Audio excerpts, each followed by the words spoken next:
சஹானா ஜுவல்லர்ஸின் 15வது வருட நிறைவு. 15 தங்க பரிசுகள். அதிர்ஷ்டசாலிகள் யார்? தங்க நகை சீட்டும் ஆரம்பிக்கப்பட்டுள்ளது. வெம்பிளி மற்றும் ஈஸ்ட்ஹாம். சர்வ வல்லமையுடன் உருவெடுக்கும் மஹிந்த நடுங்கி போயுள்ள இந்தியா. ஸ்ரீலங்காவின் சதிவலை ஹக்கீம் விடுத்துள்ள எச்சரிக்கை. 7,000 பில்லியன் டாலர்களை இழந்த ஸ்ரீலங்கா திணறும் கோட்டாபாய அரசு.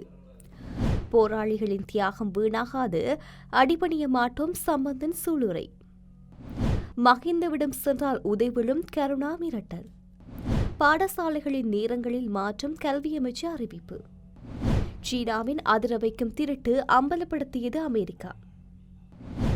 13வது திருத்தத்தில் கை வைக்க முடியாது, வாசுதேவ அதிரடி. இலங்கையில் ஆகஸ்ட் 5ஆம் தேதி நாடாளுமன்ற பொதுத் தேர்தல் நடைபெற உள்ளது. அதில் அத்தனை எதிர்க்கட்சிகளும் சிதறி கிடப்பதால் சர்வ வல்லமையுடன் மஹிந்த ராஜபக்ச மீண்டும் பிரதமராவது உறுதியாகி இருக்கின்றது என இந்திய ஊடகம் ஒன்று செய்தி வெளியிட்டுள்ளது. மேலும் அப்படி ராஜபக்ச மீண்டும் பிரதமராவதில் இந்தியாவிற்கு மிகப்பெரிய நெருக்கடிகள் காத்திருக்கின்றன என்று அந்த செய்தியில் குறிப்பிடப்பட்டுள்ளது. அந்த செய்தியில் மேலும் தெரிவிக்கப்பட்டுள்ளதாவது, இலங்கையில் அரசாண்ட சுதந்திர கட்சியானது மரணப்படுக்கையில் இருக்கின்றது.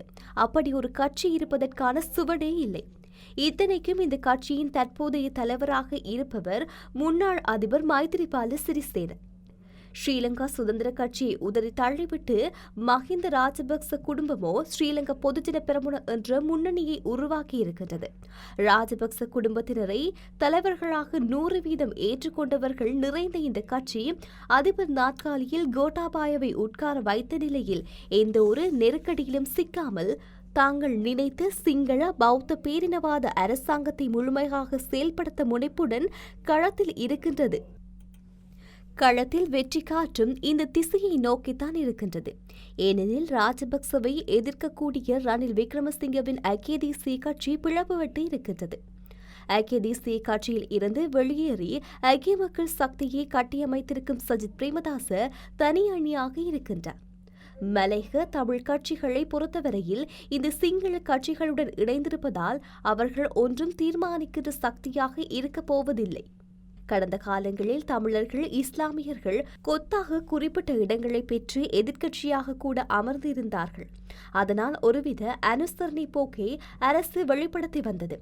இப்போது அதற்கான இடமே இல்லை. தாங்கள் வைத்ததை சட்டமன்ற நிலையை இயல்பாகவே தமிழர்களும் இஸ்லாமியர்களும் சிங்களவர்களுக்கு உருவாக்கி கொடுத்துவிட்டனர்.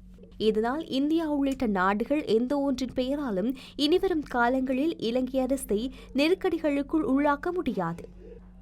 மாறாக நாம் விரும்பும் சீனாவுடனும் இன்னும் பிற நாடுகளுடன் அப்படித்தான் கைகோப்போம், நீ என்ன செய்வாய் என எகத்தாளமாக கேள்வி கேட்கின்ற ஆணவ அரசாகத்தான் அமையும்.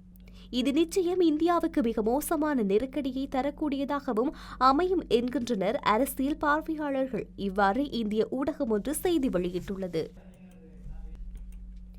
ஜனாதிபதி தேர்தல் நாடாளுமன்ற தேர்தலில் தாக்கம் செலுத்தும் என தெரிவிக்கப்படுவது தவறு என ஸ்ரீலங்கா முஸ்லிம் காங்கிரசின் தலைவர் ஹக்கீம் தெரிவித்துள்ளார்.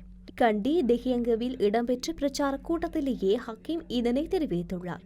இதன்போது உரையாற்றிய அவர் ஐக்கிய தேசிய கட்சியின் 95% உறுப்பினர்களையும் 5 தலைவர்களையும் கொண்டுள்ள ஐக்கிய மக்கள் சக்தியே தேர்தலில் வெற்றி பெறும்.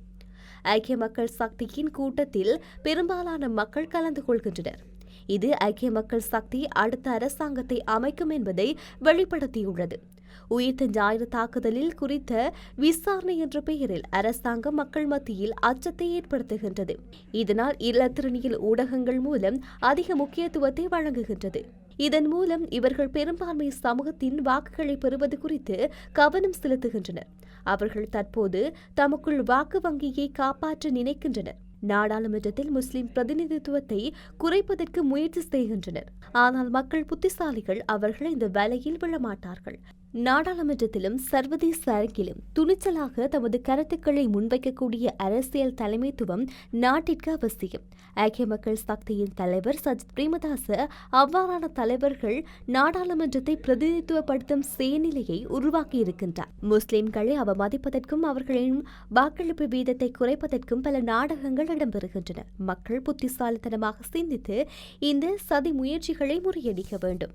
இதேவேளை கொரோனா வைரஸினால் உயிரிழந்த மாண்டவர்களின் உடல்களை தகனம் செய்ய வேண்டாம் என நாங்கள் அரசாங்கத்துக்கு வேண்டுகோள் விடுத்தோம். இது எங்களுக்கு மிகவும் உணர்வு பூர்வமானதான மத விடயம் என்பதால் நாங்கள் இந்த வேண்டுகோளை விடுத்தோம். ஆனால் அவர்கள் விட்டுக் கொடுக்கவில்லை.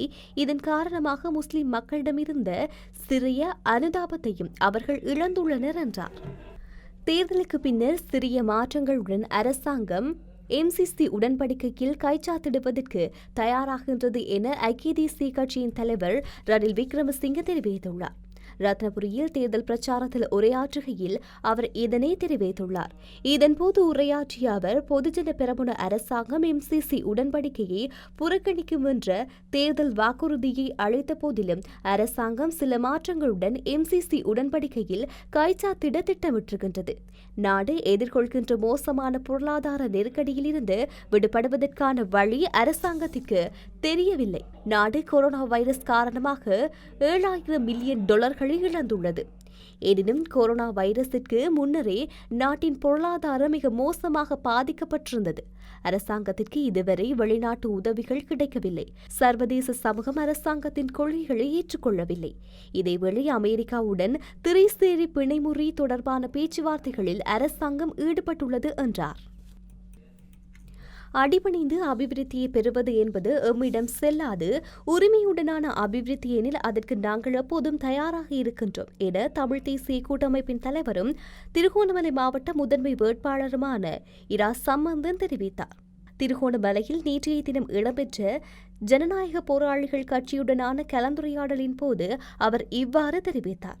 அவர் அங்கு தொடர்ந்தும் கருத்து தெரிவிக்கையில், தற்போது இருக்கும் அரசியல் சாசனம் தொடர்பிலும் எமக்கு அதிருப்தி இருக்கின்றது. 1994 ஆண்டின் பின்னரே சிங்கள மக்களும் இதனை நிராகரிக்கும் வண்ணமே செயற்பட்டுள்ளனர். இன்று இந்த நாட்டில் அனைத்து மக்களாலும் ஏற்றுக்கொள்ளப்பட்ட ஒரு அரசியல் சாசனம் இல்லை. மக்களின் இணக்கப்பாட்டுடன், மக்களின் சம்மதத்துடன், மக்களின் ஒத்துழைப்புடன் நிறைவேற்றப்பட்ட ஒரு அரசியல் சாசனம் இங்கு இல்லை. எமது கோரிக்கை நியாயமான, நியாயப்படுத்தக்கூடிய ஒன்றே. நாம் பலவிதமான இழப்புகளை அடைந்துள்ளோம். அபிவிருத்தி என்பது எமக்கு முக்கியம். ஆனால் உரிமையை விட்டுக் கொடுத்து அபிவிருத்தியை செய்வதற்கு நாங்கள் தயாராக இல்லை. அடிபணிந்து அபிவிருத்தி என்பது எம்மிடம் செல்லாது. உரிமையுடனான அபிவிருத்தி எனில் அதற்கு நாங்கள் எப்போதும் தயாராக இருக்கின்றோம். நாங்களும் கடந்த அரசாங்க காலத்தில் அபிவிருத்தி செய்திருக்கின்றோம். எமது நாடாளுமன்ற உறுப்பினர்கள் ஒவ்வொருவரும் அபிவிருத்தியை மேற்கொண்டுள்ளார்கள். ஆனால் அது எமது உரிமையை விட்டுக் கொடுத்து பெற்ற அபிவிருத்தி அல்ல. எமது உரிமை தொடர்பான நடவடிக்கைகளை முன்னெடுத்துக் கொண்டே இவ் அபிவிருத்திகளை மேற்கொண்டோம். போராளிகளின் அர்ப்பணிப்பு வீணடிக்கக்கூடாது. போராளிகளின் அர்ப்பணிப்பை வீணடிக்கக்கூடாது. அப்போராட்டத்தின் வெற்றி தோல்வி என்பது வேறு விடயம். ஆனால் அவர்களின் அர்ப்பணிப்பு வீணாகும் வகையில் ஒரு அரைகுறை தீர்மானத்திற்கு நாம் ஒருபோதும் சம்மதிக்க மாட்டோம். எனவே நாங்கள் போராளிகளுடன் ஒருமித்து செயற்படுவதற்கு தயாராக இருக்கின்றோம். இது தேர்தலுக்காக மாத்திரமல்ல, தேர்தலுக்கு பிறகு இந்த ஒற்றுமை தொடரும். தமிழ் தேசிய கூட்டமைப்பினை பலப்படுத்துவதற்காக எமது முன்னாள் போராளிகள் செயற்பட்டுக் கொண்டு வருகின்றார்கள். இதனை நாங்கள் வரவேற்கின்றோம். தமிழ் மக்கள் தங்கள் உரிமையுடன் இந்த நாட்டில் தலை நிமிர்ந்து வாழ வேண்டும். அது அவர்களின் பிறப்புரிமை. அதற்காக பணியாற்ற வேண்டியது எனது கடமை. அபிவிருத்தி என்ற பெயரில் பின்கதவால் சென்று உதவி பெற்று எமது சமூகம் வாழ முடியாது என்று தெரிவித்தார். சுமந்திரனும் சம்பந்தவும் மஹிந்தவிடம் அமைச்சு பதவிகள் கேட்டு சென்றால் உதை வாங்கி ஓட வேண்டிய நிலை ஏற்படும் என தமிழர் ஐக்கிய சுதந்திர முன்னணியின் தலைவரும் அம்பாறை மாவட்ட வேட்பாளருமான விநாயகமூர்த்தி முரளிதரன் தெரிவித்துள்ளார். தேர்தல் பிரச்சாரத்தில் உரையாற்றிய போதே அவர் இவ்வாறு குறிப்பிட்டுள்ளார். இதன்போது பேசிய அவர், எனக்கு நன்றாக தெரியும் தமிழ் தேசிய கூட்டமைப்பு என்பது சிதறி போகும் என்று. தமிழ் தேசிய கூட்டமைப்பின் உருவாக்கத்தில் பங்கெடுத்தவனில் நானும் ஒருவன்.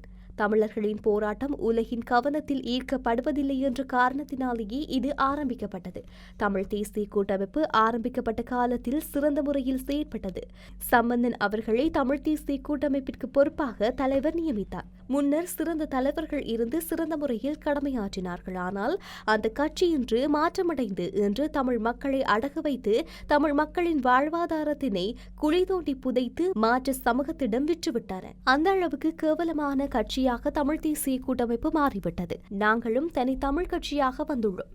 எமது உரிமைகளுக்காக போராடுவது ஒருபுறம் இருந்தாலும் மத்திய அரசாங்கத்துடன் இணைந்து அபிவிருத்தியையும் சமாந்தரமாக கொண்டு செல்ல வேண்டும். தேசியம் தேசியம் என்று பேசி இளைஞர்களின் வாழ்க்கையினை அழித்ததே இந்த தமிழ் தேசிய கூட்டமைப்பு தான். இன்று கிழக்கு மாகாணத்தில் பெரும்பாலான தமிழ் இளைஞர்கள் யுவதிகள் வேலையற்ற நிலையில் உள்ளனர். அதில் அம்பாறை மாவட்டத்தில் அதிகமான இளைஞர்கள் யுவதிகள் உள்ளனர். கடந்த அரசாங்கத்தினை முண்டு கொடுத்து காப்பாற்றியவர்கள் சம்பந்தன் அவர்களாவார். ஒவ்வொரு வரவு செலவு திட்டத்திற்கும் வாக்களிப்பதற்கு கோடிக்கணக்கான காசுகள் வாங்குவார்கள். உலக வரலாற்றிலேயே ஆளும் கட்சிக்கு ஆதரவாக ஒரு எதிர்க்கட்சி வாக்களித்தது என்றால் இங்குள்ள கிழட்டு கூட்டங்கள்தான். இது எந்த நாட்டிலும் இடம்பெறாத நிகழ்வு. ரணிலுக்கு எதிரான நம்பிக்கையில்லா பிரேரணை கொண்டுவரப்பட்ட போது தமிழ் தேசிய கூட்டமைப்பின் உறுப்பினர்களுக்கு 2 கோடிகள் வழங்கப்பட்டன. இதனை அவர்களுக்குள் இருந்த சிவசக்தி ஆனந்தன் என்பவரே தெரிவித்திருந்தார். இவர்களா தமிழ் மக்களுக்கு சேவை செய்ய போகின்றார்கள் என்பதை தமிழ் மக்கள் சிந்திக்க வேண்டும். தீபாவளிக்கு தீர்வு தருவோம் என்று கூறியவர்கள் இன்று தமது பாதையை மாற்றி தவறுகளை உணர்ந்திருக்கின்றோம். அமைச்சுக்களை எடுப்பது குறித்து பரிசீலிப்போம் என்கின்றனர். சுமந்திரனும் சம்பந்தனும் மஹிந்தவிடம் அமைச்சு பதவிகள் கேட்டு சென்றால் உதை வாங்கி ஓட வேண்டிய நிலை ஏற்படும். இவர்கள் அழிந்து போவார்கள் என்று நன்றாக தெரியும் அனைவருக்கும். இதுபோன்ற பசப்பு வார்த்தைகளை பேசி பேசி எங்களை ஏமாற்றும் சமூகத்தினை நாங்கள் புரிந்து கொள்ள வேண்டும். தேசியம் பேசி பேசி எங்களை தேய்ந்து போகச் செய்த கும்பலை கலைக்க வேண்டும். முஸ்லிம் அரசியல்வாதிகளை பற்றி நான் மட்டுமே பேசுகின்றேன். வேறு எந்த அரசியல்வாதிகளும் பேசவில்லை. அனைவரும் அவர்களிடம் சோரம் போய்விட்டார்கள்.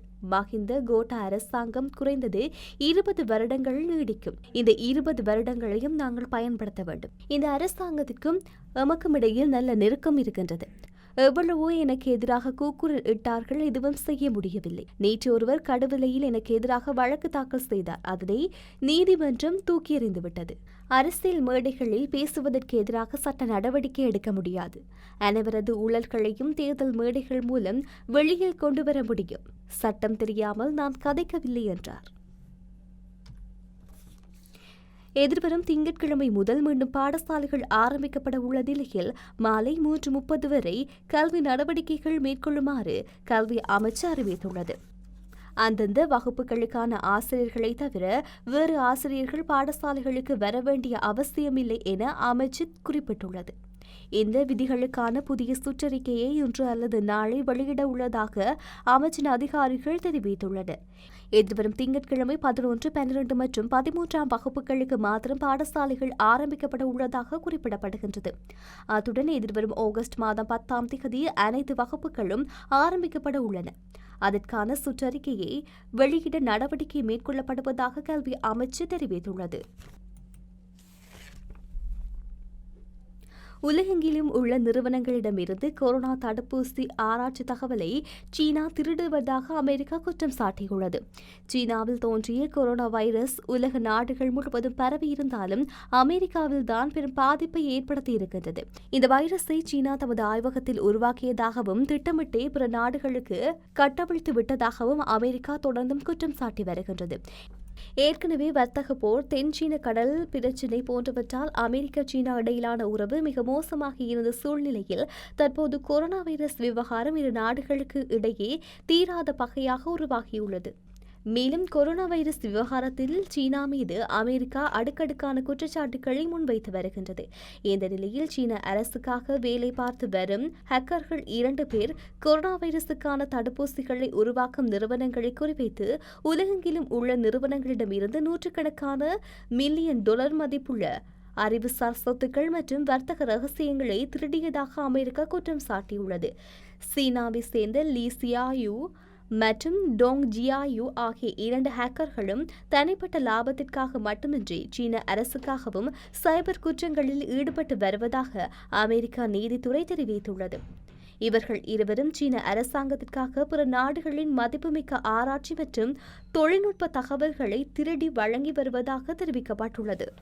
இவர்கள் சில சமயங்களில் சீன உளவுத்துறைக்காகவும் வேலை பார்த்ததாக குற்றம் சாட்டப்பட்டுள்ளது. அந்த வகையில் தற்போது இவர்கள் இருவரும் உலகம் முழுவதும் தடுப்பூசிகள் மற்றும் சோதனை கருவிகளை உருவாக்கி வைரஸ் தடுப்பு மருந்துகளை ஆராய்ச்சி செய்து வரும் 10க்கும் மேற்பட்ட நாடுகளைச் சேர்ந்த பயோடெக் நிறுவனங்களின் கம்ப்யூட்டர்களை ஹேக் செய்து அந்த நிறுவனங்களின் அறிவுசார் சொத்துக்கள் மற்றும் வர்த்தக ரகசியங்களை திருடி சீன அரசுக்கு வழங்கியதாக அமெரிக்க நீதித்துறை தெரிவித்துள்ளது. லீ சியாயு, டொங் ஜியாயு ஆகிய இருவரும் கடந்த 10 ஆண்டுகளாக சீன அரசுக்காக இதுபோன்ற வேலைகளில் ஈடுபட்டு வருவதாகவும் நிறுவனங்கள் மட்டுமின்றி சீன அரசை எதிர்ப்பவர்கள், ஹாங்காங்கின் ஜனநாயக ஆர்வலர்கள், மதகுருமார்கள் போன்ற தனிநபர்களும் அவர்களின் இலக்காக இருப்பதாக அமெரிக்க நீதித்துறை கூறியுள்ளது. முன்னதாக கடந்த வாரம் அமெரிக்கா, கனடா மற்றும் இங்கிலாந்து ஆகிய நாடுகள் ரஷ்யாவைச் சேர்ந்த ஹேக்கர்கள் கொரோனா வைரஸ் தடுப்பு மருந்து ஆராய்ச்சிகளை திருடுவதாக குற்றம் சாட்டியுள்ளது குறிப்பிடத்தக்கது. புதிய அரசியல் இனங்களுக்கு முக்கியத்துவம் வழங்கப்பட மாட்டாது, அபிவிருத்திக்கு மாத்திரமே முன்னுரிமை வழங்கப்படும் என்றும் முன்னாள் ராஜாங்க அமைச்சர் வாசுதேவ நாணயக்கார தெரிவித்துள்ளார். தேர்தல் பிரச்சார கூட்டத்தில் கலந்து கொண்டு உரையாற்றிய போதே அவர் இவ்வாறு குறிப்பிட்டுள்ளார். இதன்போது பேசிய அவர், புதிய நாடாளுமன்றத்தில் அரசியலமைப்பின் 13வது திருத்தம் இல்லாதொழிக்கப்படும் என்று ஆளும் தரப்பு அரசியல்வாதிகள் பிரபல்யமாகுவதற்கு தெரிவித்துக் கொண்டிருக்கின்றார்கள். 13வது திருத்தத்தை ரத்து செய்தால் பலவீனமான அரசாங்க நிர்வாகம் தோற்றம் பெறும். இன பிரச்சினைகளுக்கு தீர்வாக இரு நாடுகள் உள்ளடக்கி செய்து கொள்ளப்பட்ட ஒப்பந்தத்தின் பிரகாரம் தோற்றம் பெற்ற மாகாண சபை முறைமையை ரத்து செய்யவே முடியாது. இதுவரை காலமும் இது எவராலும் இயலாத ஒரு காரியமாகவே உள்ளது. இனியும் அவ்வாறே இருக்கும். ஐக்கிய மக்கள் சக்தியின் தலைவர் சஜித் பிரேமதாச ஒருமித்த நாட்டுக்குள் 13வது அரசியலமைப்பின் திருத்தம் ஊடாக அதிகார பகிர்வு வழங்கப்படும் என்ற கொள்கை பிரகடனத்தில் குறிப்பிடப்பட்டுள்ளமை ஏற்றுக்கொள்ளக்கூடியது. தமிழ் மக்களுக்கு அரசமைப்பின் பிரகாரம் தீர்வு வழங்கப்பட வேண்டும். அந்த தீர்வு ஒருமித்த நாட்டுக்குள் முரண்படாத விதத்தில் அமைய வேண்டும் என்பதே எனது நிலைப்பாடு. இதில் எந்த காலத்திலும் எக்காரணங்களினாலும் ஒருபோதும் மாற்றம் ஏற்படாது. ஸ்ரீலங்கா பொதுஜன முன்னணி பொது தேர்தலுக்கான கொள்கை பிரகடனத்தை இம்முறை வெளியிடவில்லை. ஜனாதிபதி கோட்டாபய ராஜபக்ச ஜனாதிபதி தேர்தல் காலத்தில் வெளியிட்ட சுபீட்சமான எதிர்காலத்திற்கான கொள்கையை 52.25% மக்கள் ஏற்றுக்கொண்டுள்ளார்கள். நிறைவு பெற்ற 8 மாத காலத்தில் இந்த ஆதரவு சதவீதம் உயர்வடைந்துள்ளதை தவிர குறைவடையவில்லை. ஜனாதிபதியின் கொள்கை திட்டங்களை புதிய அரசில் முழுமையாக செயல்படுத்த ஆளும் தரப்பில் கூட்டணி அமைத்துள்ள அனைத்து அரசியல் கட்சிகளின் தலைவர்கள், உறுப்பினர்கள் இணக்கம் தெரிவித்துள்ளார்கள். ஆகவே இவ்வாறான நிலையில் பொது தேர்தலுக்காக பொதுஜன முன்னணி தனித்து கொள்கை திட்டத்தை தயாரித்தால் நிறைவேற்றுத்துறைக்கும் சட்டத்துறைக்கும் இடையில் வீண் முரண்பாடுகளை தோற்றுவிக்கும். ஜனாதிபதி கோட்டாபய ராஜபக்ச தலைமையிலான புதிய அரசில் ஒருமித்த நாட்டுக்குள் முரண்பாடற்ற விதத்தில் மாகாண சபைக்கு அதிகாரம் வழங்கப்படும்.